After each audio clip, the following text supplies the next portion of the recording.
1966. I bring to you a message of truth and freedom, for it is only the truth that can set us free from the bondages of war and propaganda, which we confuse as history. My name is Colonel Emmanuel Nwobosi. I am 80 years old. It is time to be bold. I am too old to lie.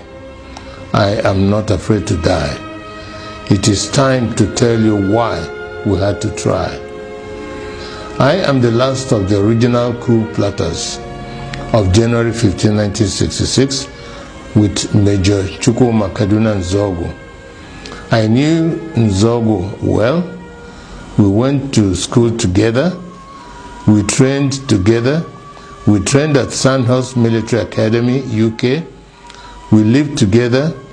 Nzogu was our first head of military intelligence and uncovered terrible plans to wreak havoc across the country. We organized a group of progressive military officers to carry out a coup on 15 January 1966 to stop a jihad and bring sanity to Nigeria, steeped in nepotism, corruption, and mass murders. The government of Tafawa Balewa, controlled by the Premier of Northern Nigeria, Ahmadu Bello, were using us in the army to repress the Middle Belt and Western Nigeria. Houses and cars were burnt. Thousands were killed. There were 9 of us that planned the January 15th revolution. Majors Nzogu, Anuforo, Ifajuna, Ademoyega, Chukwuka, Okafor, Onwatuegu, and Obienu, and myself. However, 4 of us started it: Major Ifajuna and Major Ademoyega in the south, and Major Nzogu and myself in the north. We then united as a single revolution. I am the last of the 4 original revolutionaries.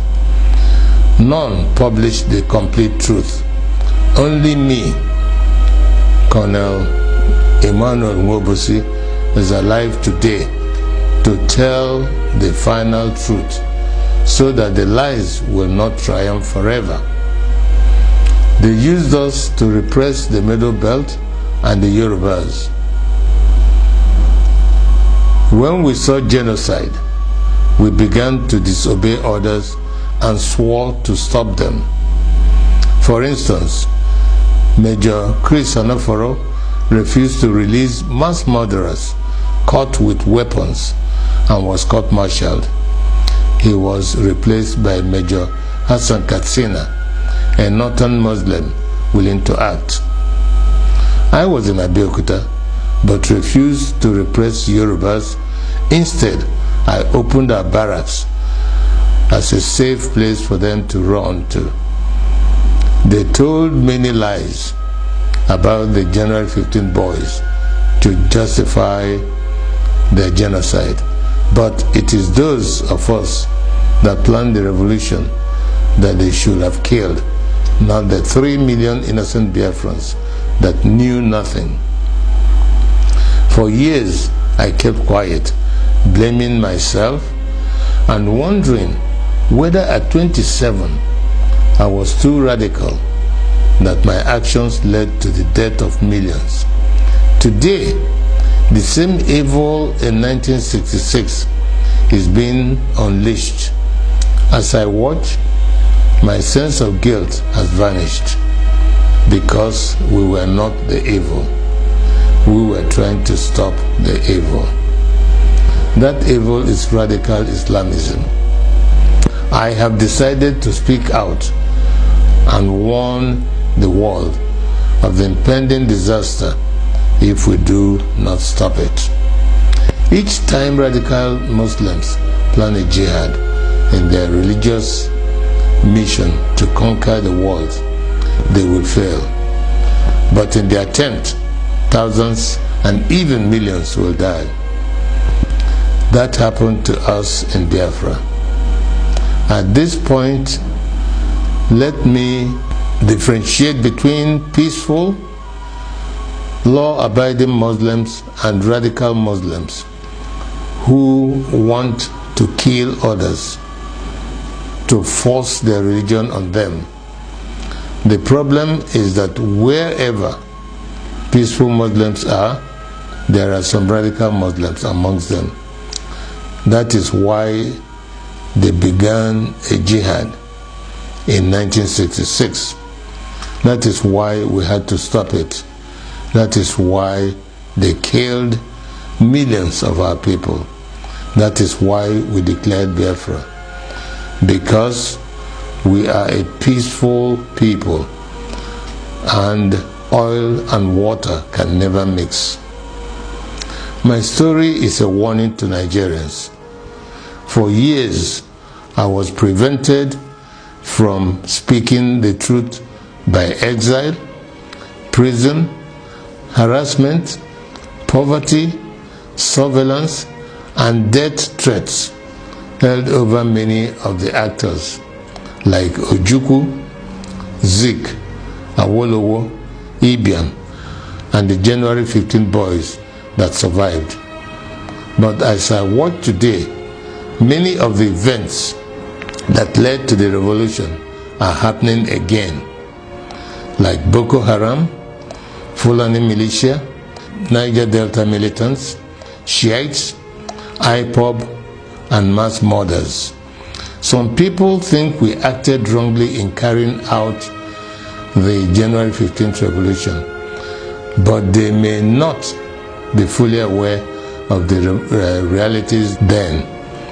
We were trained by the British to be patriotic, to give the ultimate sacrifice for Nigeria, and to stop anyone acting against the nation.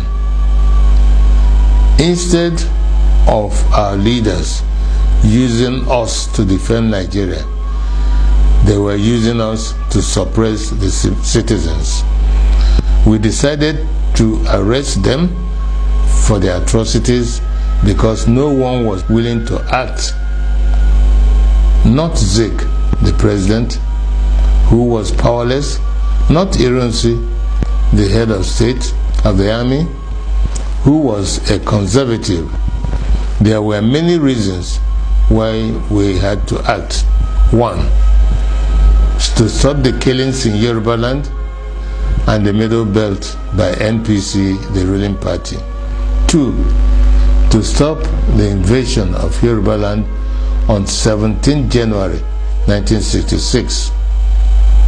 3, to correct the massive rigging of the 1964 elections. 4, to free Awolowo from prison and make him the Prime Minister.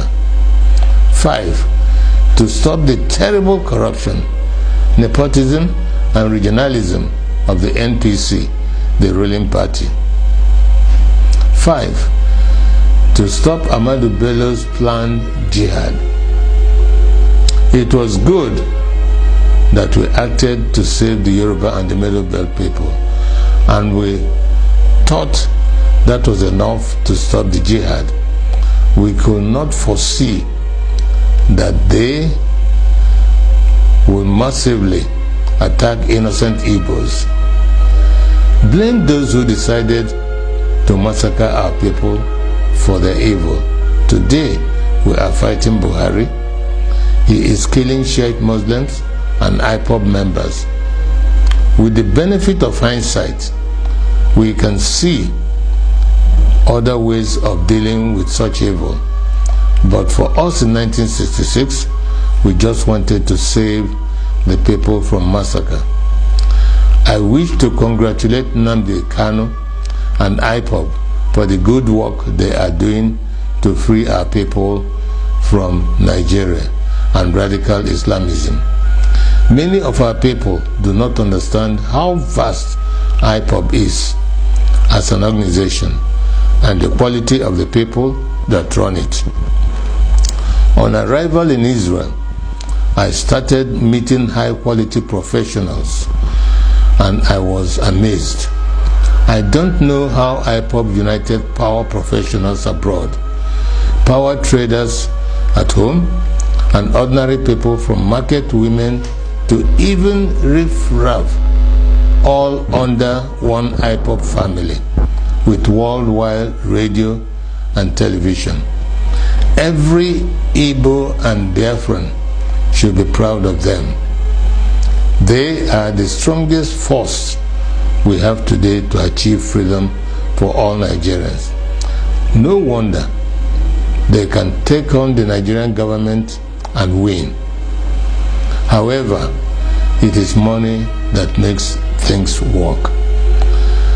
I shall donate 10% of all the profits of my new book to IPOB.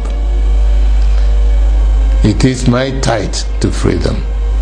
Tithing is God's tax to raise money for the government of the children of God.